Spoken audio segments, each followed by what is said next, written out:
My name is Miriam Schmidt. I'm a Peace Corps response volunteer. My title is HIV/AIDS Technical Advisor, so I'm working in the office of the District AIDS Coordinator, and I've been here for 1 year. Well, my job is to support the DAC. I think I'm representing him here today, but he's a supporter of Bridge 2 in that they're partners. I think Bridge 2 has been working so closely with the district, and it's unique because it supports the government structures. So in terms of how we work together, I think mainly was I was part of the Behavior Change Intervention Technical Subcommittee of our District AIDS Coordinating Committee. So through that, we often had briefings through Bridge 2, what they were up to, and monitoring and evaluation. I've been really impressed with Bridge 2, mainly because I think it tackles issues not just on the surface, but the underlying issues, the cultural issues. You work with all different levels, the community, the villages, the TAs, and the district, which I think is impressive. And I really have appreciated working with Davey, who's the representative here. Yeah, I've just had good impressions of Bridge 2, and I think the work that they've done on the ground will just keep working because of the sustainability aspect of the project. The most significant achievement in terms of from working at the district level is that the structures are communicating much better. We work all the time with CBOs. CBOs report to the DAC office. So you can see we now have the CBO network, which is a great tool for us to use. So in terms of communication for structures for the District AIDS Coordinator and the District AIDS Coordinating Committee I think Bridge 2 has really done a great job because it's easier for us to even call the CBO networks together, things like that. So, and even just knowing that at the village level they have CAGs, I think, and all those different levels that Bridge has been working on are in place. So it's helped us really in terms of knowing what's going on the ground.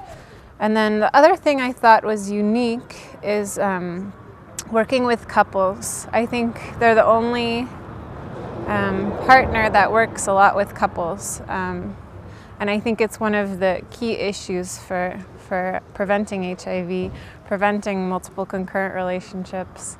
So I think that was one of the big things that Bridge 2 did. Condom uptake is up in the district. That's another thing I should have mentioned before, but they've done a huge effort on condom distribution. So going into the fields, people have access to condoms because Bridge 2 has helped to increase availability of condoms in the district, as well as through the distributors that they use. Having gone out into the fields, we know that many of our CBOs are getting condoms from Bridge 2. So they've really increased access to condoms and probably also condom use through behavior change. I think Bridge 2 has really strengthened the BCI technical subcommittee in DAC. So through that subcommittee, they'll keep working on the same kind of interventions. I know they've received a lot of training in that subcommittee, but also because the structures are now in place and that subcommittee does monitoring and evaluation, we can take over from where Bridge 2 is leaving us to make sure that those structures continue to be in place, that people are receiving condoms, and yeah, continuing the effort that they've made.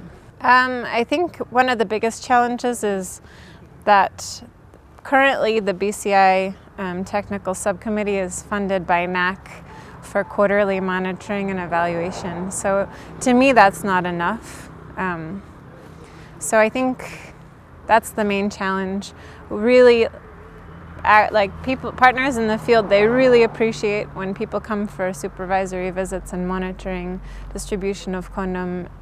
So I think that will be the challenge, is to keep that up in the same way that Bridge 2 is doing it. But I think the BCI subcommittee just has to take it into their own hands to write grant proposals and get funding through other ways to continue the effort.